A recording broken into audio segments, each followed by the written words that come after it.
Hello friends, today we are going to discuss regarding the electric heating used in industries. Okay, the content of this lecture are introduction of electric heating, modes of transfer of heat, classification of electric heating methods, resistance heating, arc furnace, induction heating, dielectric heating. So we start with what is a electric heating. Electric heating is any process in which electrical energy is converted into heat energy. So energy is transferred from electrical form to the heat form. Okay, so with the help of electricity, so we are generating the heat or we are generating the temperature. So that is called as a electric heating. So electric heating works on the principle of Joule's heating, okay, which is an electric current through a resistor converts electrical energy into heat energy. This electrical heating is based on the principle that when electric current passes through a medium, heat is produced. Okay. So as we know, the materials, solid materials, they are having resistance.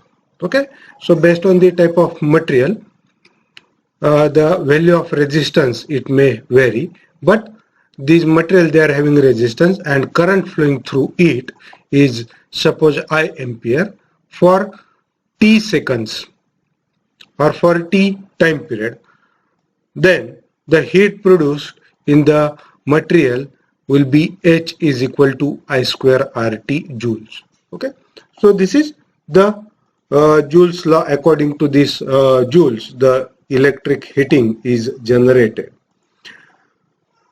Now, in our day-to-day life, from the morning to the evening, we require the heating. Okay, so room heater for heating the building or heating the room or heating the atmosphere in the room in this winter season. So immersion water heater for heating the water.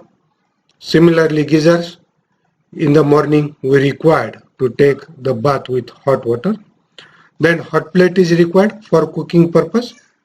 Then after this bath we required a tea, so for that electric kettles.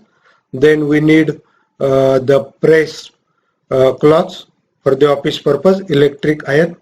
So with this tea we required the toast, so electric toaster, hair dryer, electric oven for baking products. So these are the various appliances used in the our houses, okay, or in our kitchens for day-to-day activities. Okay, so in these appliances, we are using the heating effect.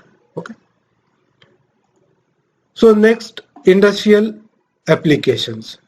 So melting of metals from say ores or from scrap, we require the finished metal. So for that we require the melting application. Then electric welding, molding of glass for making glass appliances, baking of insulator. Say in transformers, induction motors. Okay, so we are providing the varnish on the windings of these motors or transformers, and we need to bake this varnish, okay, for drying purpose. So molding of plastic component. In plastic injection process, the heating is required. From solid granules we are converting into the liquid plastic and it is injected in the molds. then heat treatment of pointed surfaces, then making of plywood, and many more are the applications of this heating in the industry. There are so many advantages of electrical heating. The clean and atmosphere free from the dirt. So as if we fire the boiler, or if we use the this LDO for heating purpose, so the heat is wasted, and the atmosphere, it contains some carbon particles. Okay, so as compared to the other heating, electric heating is clean. Okay, so it is free from the dirt, no pollution. So as compared to say burning of LDO, wood, then say kerosene, so there is no pollution, no flue gas is produced. Then the response is quick. If we say heat the metal, so it transfer the heat from the outer surface to the inner surface. But because of this electrical heating, so we are providing this heating from all sides of the in the furnace. So the heating is uniform. Then we can control the temperature. So this accurate control, and the control methods are very simple as compared to other heating processes. So it is safe as compared to other heating, say wood, kerosene, then say your solar energy, geothermal energy, biogas, diesel, wood.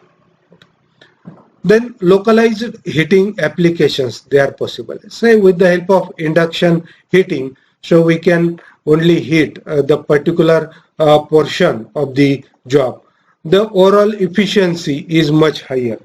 Say in other sources of heat, the heat is wasted to the atmosphere, it is wasted to the surrounding. Okay, so as compared to the other sources of heat, the overall efficiency is much higher.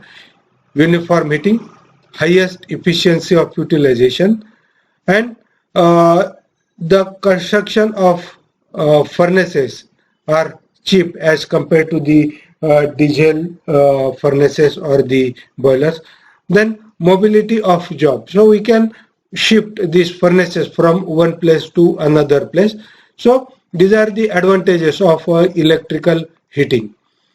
There are three modes of transfer of heat: conduction, convection, and radiation. Okay, so these are the three modes of transfer of heat. So in conduction, the transfer of heat from one part to another part of same substances is taken. That is called as a conduction. From one substance to another substance in physical contact with or without the appreciable displacement of the molecules forming the substance. Okay, so in this case, so displacement of molecules is taken place, and heat is transferred in the substance. Heat transfer is proportional to the difference of temperature between two phases. Okay, so in this case, the heat is a transfer across the surface of the job. Okay, so the heat is transferred from one surface to the another surface. Okay, so it depends upon the area. It depends upon the area, which is in meter square. Okay, so T1 is a temperature at one surface, T2 is a temperature at another surface. So the amount of heat transfer in the conduction. So this is a thickness between two surface T in meters. So the heat is transferred for the capital T duration, and the Q amount of heat pass that we can find out, K, then area upon thickness, and the heat is transferred from T1 minus T2, okay, and multiply by time duration, capital T. So this heat pass, which is measured in megajoule, okay. So in this way we can get the heat transfer in the conduction, and this K is a coefficient. K is a coefficient of conductivity for this material through which we have to heat. It is in megajoule per meter cube per degree centigrade per hour. Okay. So this is the heat transfer in solids by conduction method. Okay. So again, by using this Fourier's law, Q is a rate of flow of heat in watts, A is a surface area of heat flow which is perpendicular to the direction of flow in meter square, dt is a temperature difference of block of thickness dx. Okay, so dx is a thickness, so we see in the equation as a T. T1 minus T2 is a temperature difference. So this Q, it is a proportional to A multiplied by dt by dx. dt by dx. Okay. So as we see this as dt by dx means T1 minus T2. This is the temperature difference upon dx is the T thickness. Okay, and this K is a constant of proportionality or the thermal conductivity of the body. Then convection. Okay, so in this convection, transfer of heat within a fluid by mixing of one portion of fluid with another. Okay, so energy is transferred as a heat to a flowing fluid at any surface over which flow occurs. And it property of fluid is important. Okay, so in the transfer of heat, the property of fluid, that is most important. Property of material of surface not contributing to heat flow. Shape of the surface will influence the flow of heat, hence heat transfer. Okay, so there are two types. One is normal and the force convection or the heat transfer. So in this, the heat transfer is equal to Q, which is equal to H multiplied by A, Ts minus Tf, Th minus Tf. Okay, so this Q is a rate of conductive heat transfer in watts. A is an area exposed to the heat transfer in meter square. Ts is a surface temperature. Tf is a coefficient of conductive heat transfer, is in degree centigrade or degree Kelvin. H is a coefficient of conductive heat transfer, which is watt per meter square K. So this is the amount of heat transfer in the convection. Then next is the radiation. Transfer of heat through space or matter by means of other than conduction or convection. Okay, so that is called as a radiation. Thought of as an electromagnetic waves. Okay, in space the heat is transferred in the form of waves. Okay, so there is no liquid or there is no solid. So in the surrounding or in the space, the heat is a transfer in the form of radiation. Hot body emits more heat than it receives, and cold body receives more heat than it emits. Okay, so that's why the heat is a transfer from hot body to the say, or this hot body is called as a black body, which emits the heat. Okay, radiant energy requires no medium for propagation and will pass through the vacuum. Okay, so this heat is a transfer through the vacuum also. Okay, so no medium is required for this radiation of heat transfer medium. Here the heat transfer is T raised to 4. Okay, it is T raised to 4. So according to the Stephen's law, the rate of heat transfer, which is fourth power of the temperature. So Q is equal to F sigma A in bracket T1 raised to 4 minus T2 raised to 4. So F is a factor depending on the geometry of the surface properties. Okay, so depending on the shape, depending on the geometrical properties of the surface, then sigma is a Stefan-Boltzmann constant, A is a area in meter square, T1, T2 is a temperature in degree Kelvin.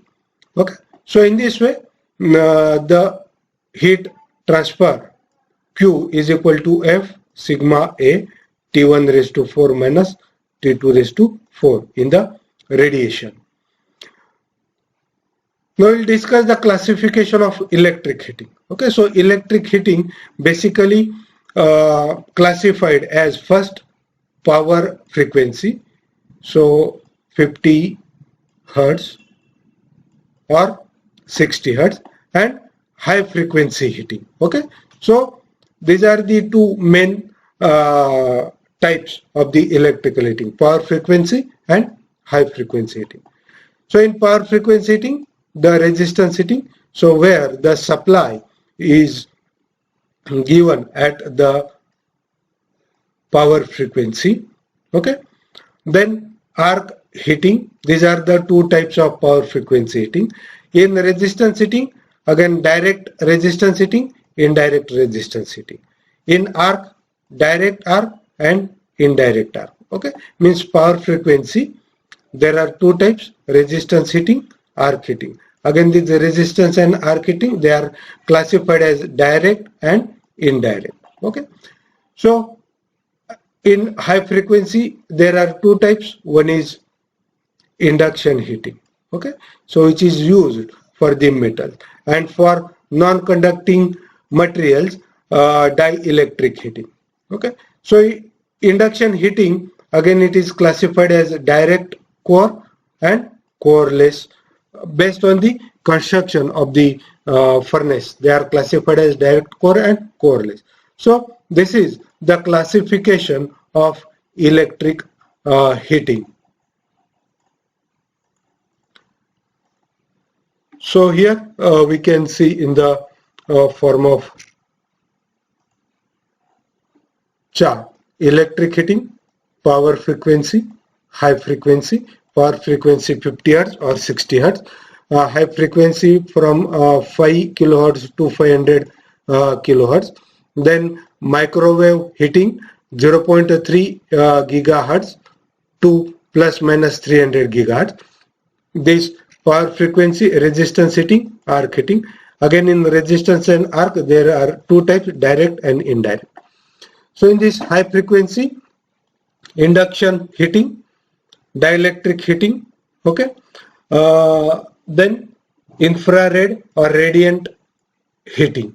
Okay, So these are the three types in high frequency: induction, direct, indirect. Okay. So this is the classification of electrical heating. Okay. So these temperatures, they are classified as based on the range of this temperature: low temperature up to 400 degrees centigrade, medium temperature 400 to 1150 degrees centigrade, high temperature above 1150 degree centigrade. Okay, so this is the classification of temperature, or we can say the various temperature range. Then the characteristics of heating element. Okay, so this is regarding the resistance heating. Okay, so what characteristics should possess by the heating element? Okay, so high resistivity. So if the resistivity of this material, it is high, and say R is equal to rho L by A. So if the resistivity of metal is high, so naturally the resistance of metal is high, and for small amount of current, say your I square R loss or the heat generated will be more. Okay, so the resistivity of material should be high. For say your air dryers, okay, hair dryers. So if the resistivity is high, so in a small length of wire, so we can get the desired heating effect. So for that purpose, we require the higher resistivity. The material used as a heating element must have the higher melting point. Then low temperature of coefficient of the resistance. Okay, if the temperature increases, and with this increase in the temperature, if the resistance changes, so we cannot keep the temperature constant. Okay, so with increase in the temperature, this resistance is also increases. So the controlling of the temperature, it is not possible. Okay, so for that purpose, so we need to material have low temperature coefficient resistance. Means for the change in the temperature, the resistance of material should be constant. Okay. Then positive temperature coefficient of resistance. This heating element, they should be free from oxidation at higher temperature. Okay, if these materials, they get oxidized, then the layer of oxidation is formed on the heating element, and after cooling, this oxidation layer, it get cracked, and more or new material, it is exposed to the air, and again the oxidation takes place. Okay, so which reduces the life of heating element. Okay, so this material or heating element should be free from oxidation, able to withstand the high temperature without deterioration. Okay, then high mechanical strength, high ductility and flexibility. So to draw the wire from this heating element, so this material should be ductile and it should be flexible. Okay, so at the higher temperature, so mechanical strength of this material should be maintained. Otherwise, at the higher temperature, if because of this vibration, there are chances of damage to the or breaking of this heating element. Okay, so that should not be happen. So for that purpose, the mechanical strength of the heating element should be high. Then resistance heating. Okay, so for this resistance heating, it is based upon I square R loss. Okay, so the current passing through the material, so the material is having some resistance, and because of this current I square R, the heat is generated in that material. Okay, so this I square R loss is nothing but the heat. So whenever current is passed through the resistor, material heat is produced because of the I square R loss. The generation of heat is achieved by electric resistor carrying current. So based on this, there are two types. One is direct heating and indirect heating.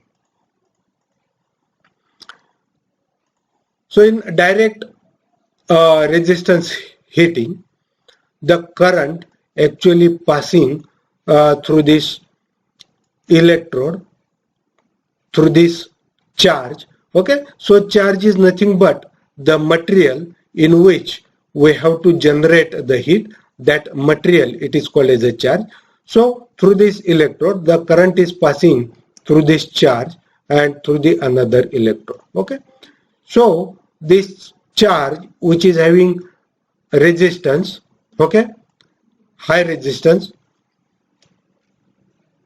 and because of that the heat is generated in the charge. Okay, so initially if there are some metals, to avoid the short circuit between these electrodes, the high resistive powder, it is sprinkled on this charge. Okay, so that the resistance which is increased and the heat is generated. So this is very high efficiency because the current is passing through this charge and the heat is generated. So it is very efficient.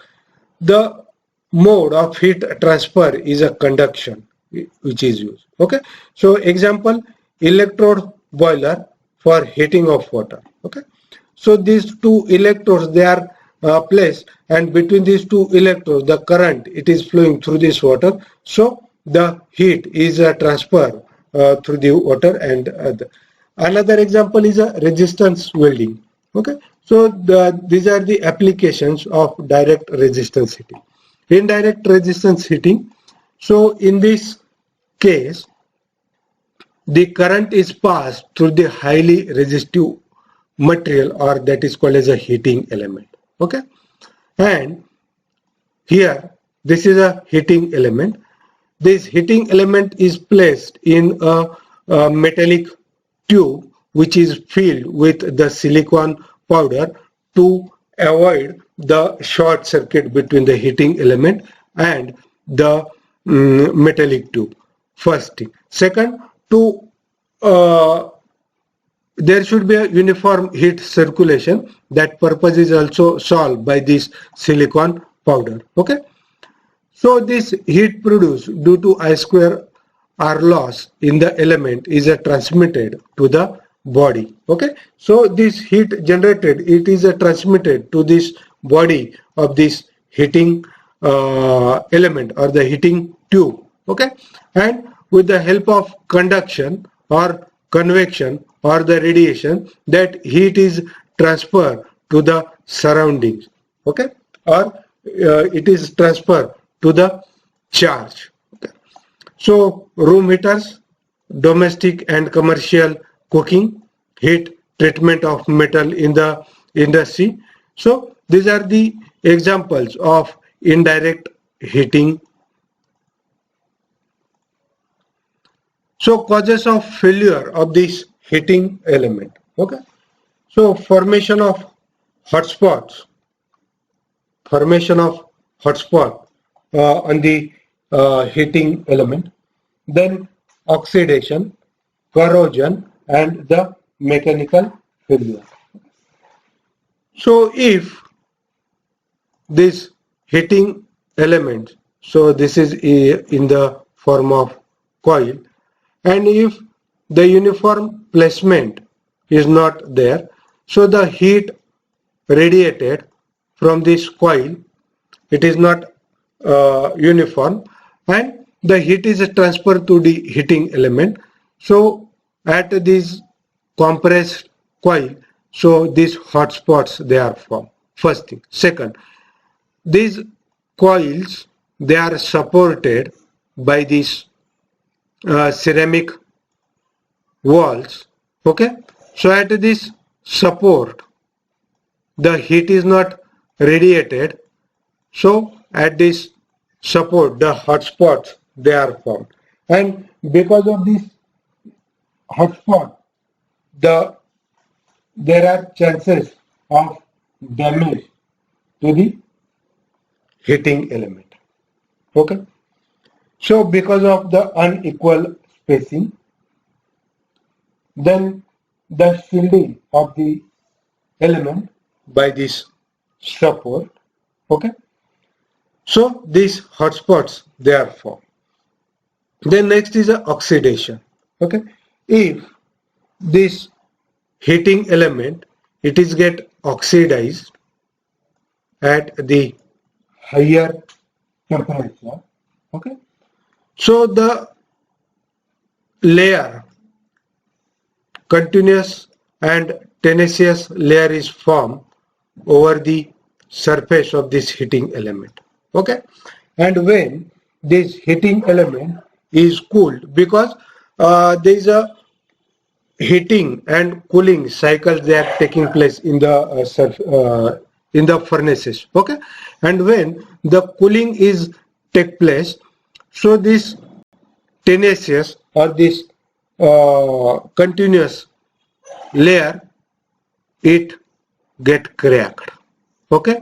And the more or new material, it is exposed to the atmosphere.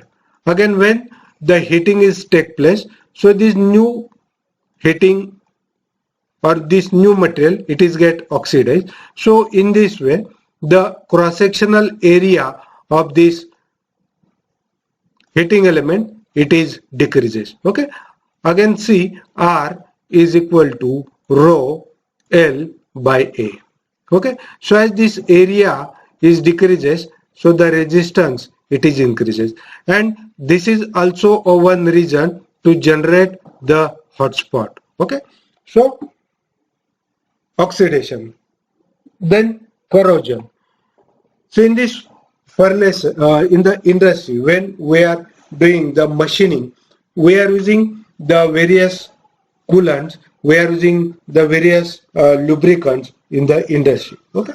And when this job, it is heated in the furnace, so this oil is decomposed and the atmosphere in the furnace, it is contaminated. And because of this contaminated atmosphere, these heating elements, they are get corroded, because these material heating elements, they are having some part of the iron in their composition. So because of that, the corrosion, it is taking place. Okay. Then mechanical failure, so embrittlement due to the grain growth. Okay. So all heating alloys, they contain some iron. Okay. And this iron tends to form a large brittle grains at the higher temperature. And because of that, there is a mechanical failure of the heating element. Okay. So these are the various causes of failure of the heating element. Then types of heating material or the heating elements for low and medium temperature. So alloy of nickel, chromium and iron, it is used, and which is having the percentage 65, 15 and 20%. So it is used up to 850 degree centigrade. Okay. Then next is the alloy of nickel and chrome, 80% nickel, 20% chromium. So this is used up to 1150. Then above this 1150, silicon carbide, molybdenum, tungsten, graphite, these various electrodes, they are used for the heating purpose. Okay. So apart from this nickel, copper, that is called as a Eureka or Constantan. This nickel, chrome, this is called as a nichrome. Okay. one more material, iron, chromium and aluminum. This is called as a cathode. So these are the various material used as a heating element in the furnaces or in the resistance heating. Electric oven, it is a closed insulated chamber. Insulated means the fiber glass wool, it is provided or used as a thermal insulator. Then inside this closed chamber, the ceramic bricks, they are used to avoid the transfer of heat, because ceramic, it is a good insulator of the heat. Okay, so inside this furnace or inside this closed chamber, with the help of supports, the heating elements, they are used in the form of coil, whether there is a circular wire or the rectangular ribbons, they are there. Okay, so single phase or three phase supply with the power frequency voltages, they are applied. They are used for the heat treatments of metal. They are used for the pottery work, drying of the pottery. Then commercial and domestic heatings, they are used. Okay, in domestic heating for baking of cakes or foods, this is used. The as compared to the industry, the overall size, it is less. Okay. Then fire bricks are used, fire bricks or ceramic bricks. Then there is a metal framework. At the outer side of metal, the fiber glass wool, it is provided, and it is closed with the sheet metals. Okay, so this is the electric oven used in the industries and the domestic purpose. Then the temperature control of resistance furnaces. So there are three ways. So I square RT, and so heat is nothing but I square RT.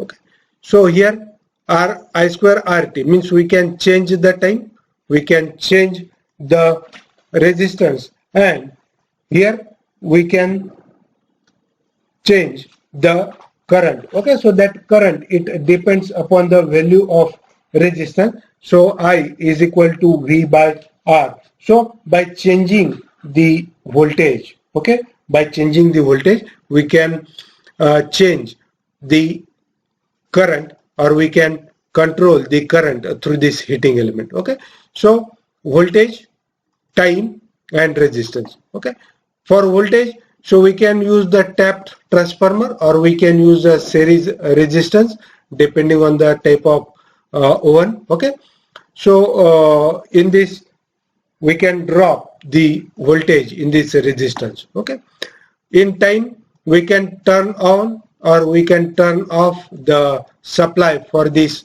heating element or for this furnace. So by controlling the time, we can change the duty of operation. Okay. Resistance, we can connect the number of heating elements in series or parallel for single phase. In three phase supply, we can connect in star or delta. So based on that, we can control the temperature inside this furnace with the help of voltage, time and resistance. The efficiency and loss. Okay, so this is a closed insulated chamber. So heat used in raising the temperature of oven, which is depends upon the mass. So the temperature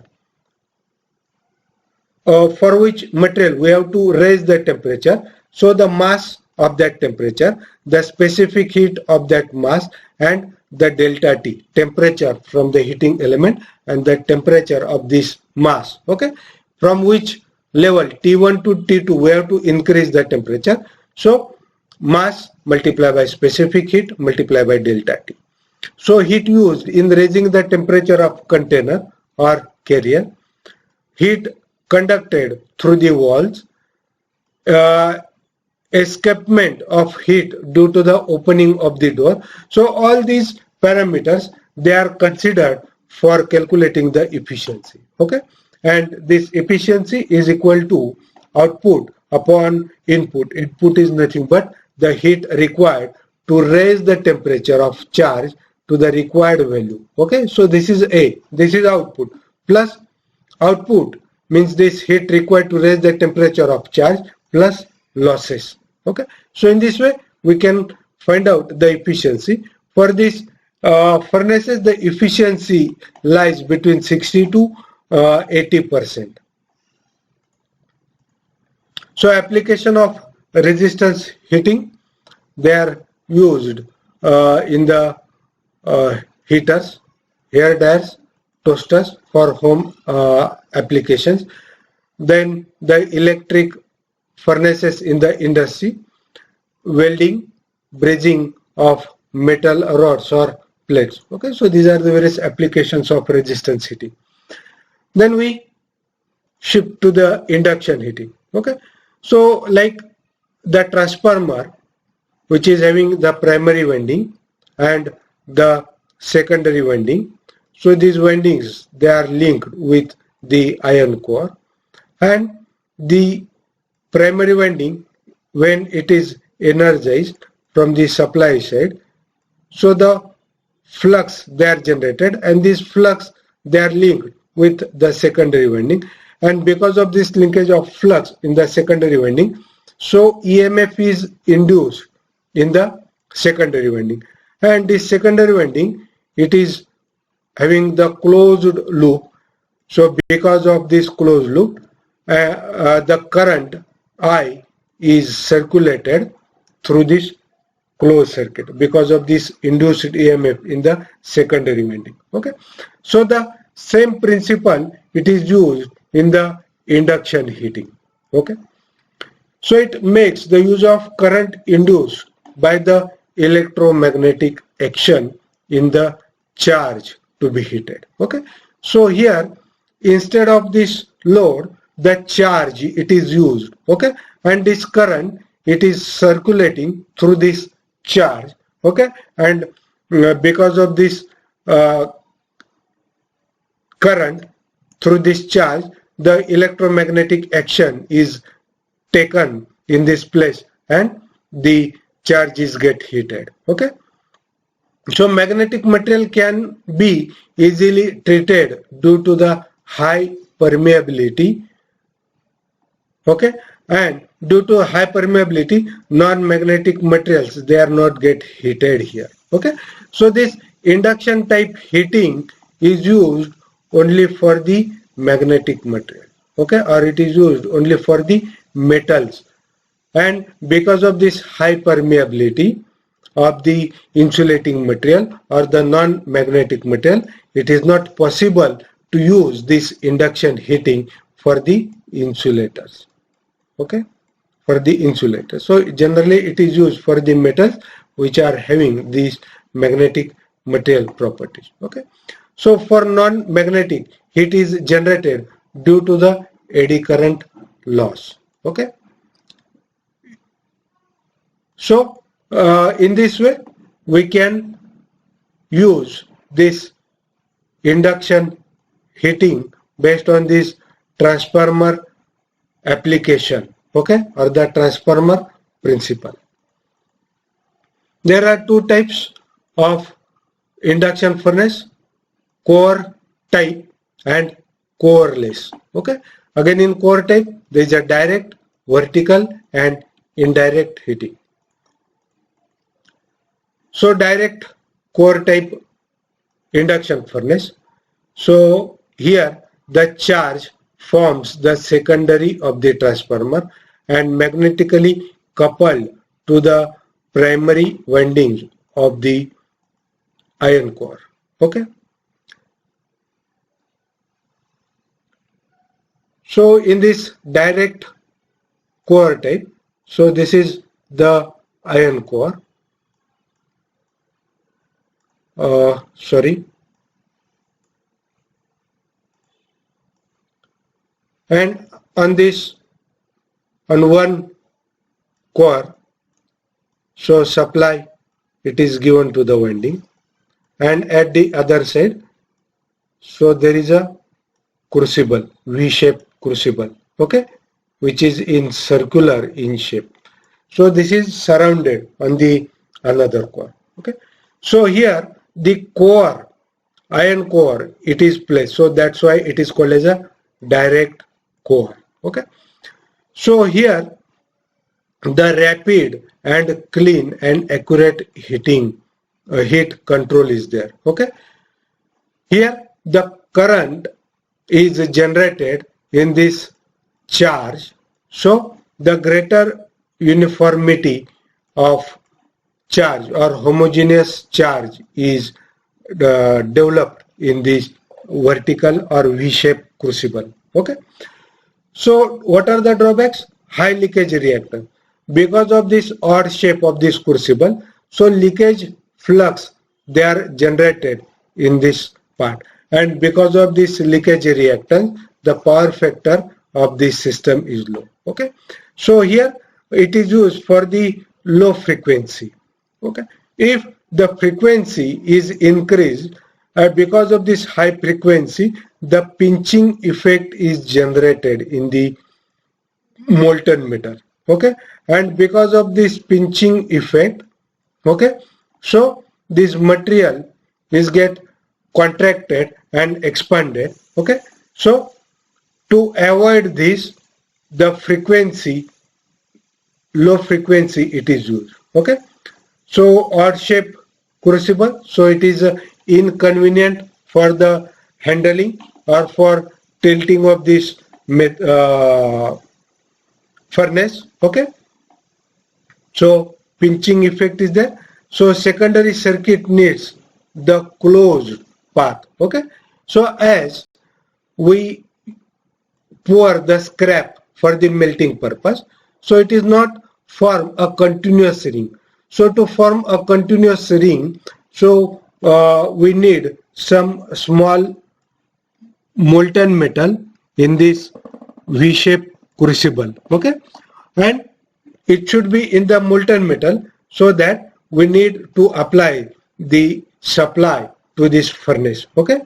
So this is the direct core type furnace, okay, so which is having advantages, some advantages as well as the disadvantages also. So next is a Ajax VAT, or this is also called as a vertical core type furnace, okay. So overall the arrangement of this furnace, it is vertical. So to avoid this pinching effect, the scrap, it is provided here, so that because of this weight, this pinching effect, it is minimized or it is reduced, okay. So this is the iron core. This part is act as a primary winding, and this winding, it is provided with the supply. So this V-shaped channel, it is act as a secondary winding. This V-shaped channel is act as a secondary winding, okay. So to R, again R is equal to rho L by A, okay. So this cross-sectional area of this V channel, it is minimized, so that the resistance in this case, it is increased. First thing, so with the help of this induction effect, so the eddy current, it is flowing through this winding or through this metals, so that the heating is very fast. Heating is very fast, okay.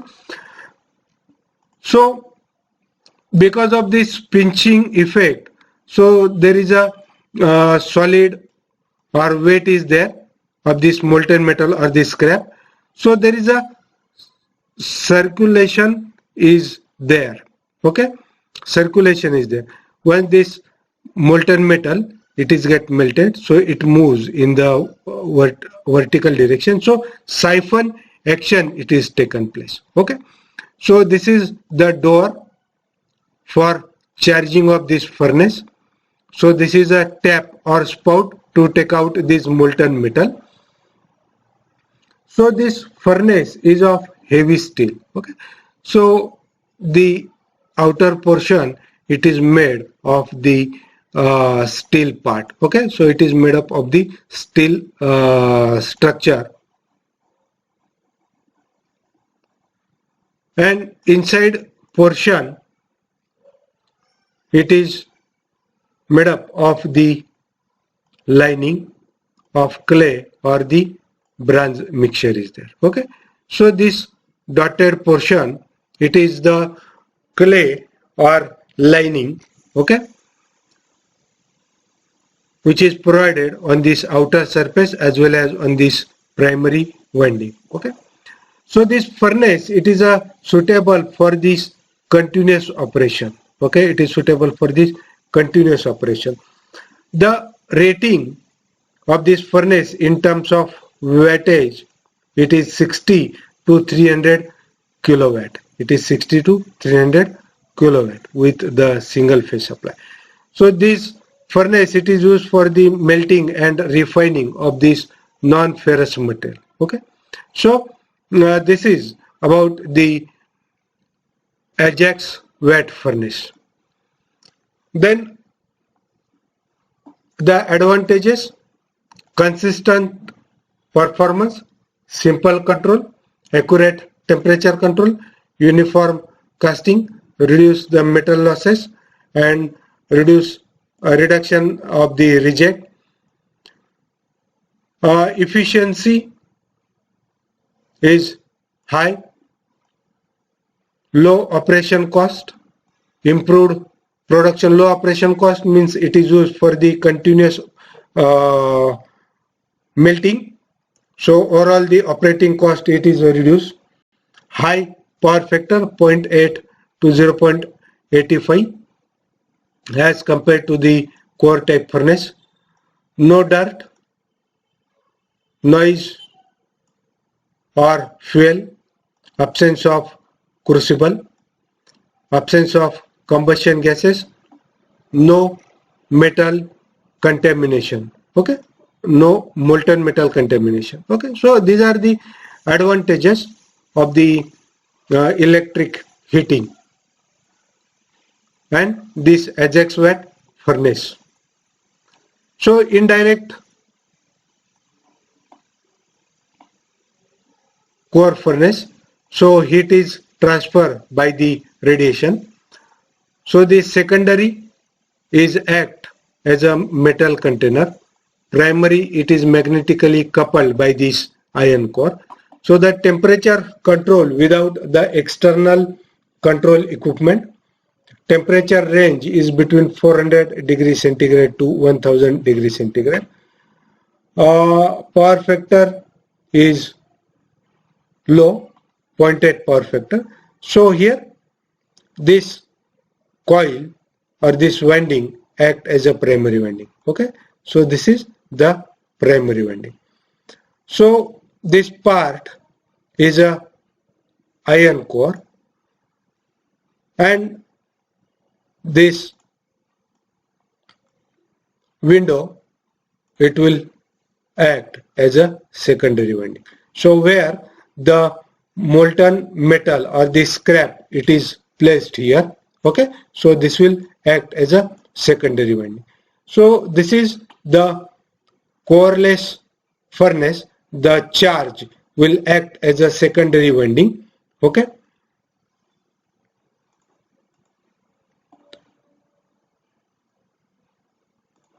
this is coreless high frequency type. So primary coil, this circular shape, it is a primary coil. It is of copper hollow tubes. Then this white one is a ceramic crucible. This total assembly it is supported with the frame. Okay, no heavy iron core it is used. So this is a copper coil, hollow copper coil, through which the demineralized water it is used for the cooling purpose, cooling of this coil. So overall, this is light weight in the construction and it is easy for the handling. So eddy currents hit up the charge. So because of this secondary current flowing through this charge, so eddy current it is flowing through this charge, and because of this eddy current the heat is generated inside this charge. So high frequency supply is required for this coreless frequency, and because of that, so B square F, and so flux density and the frequency. Okay, so it depends upon the B square and the flux density inside this charge and the frequency.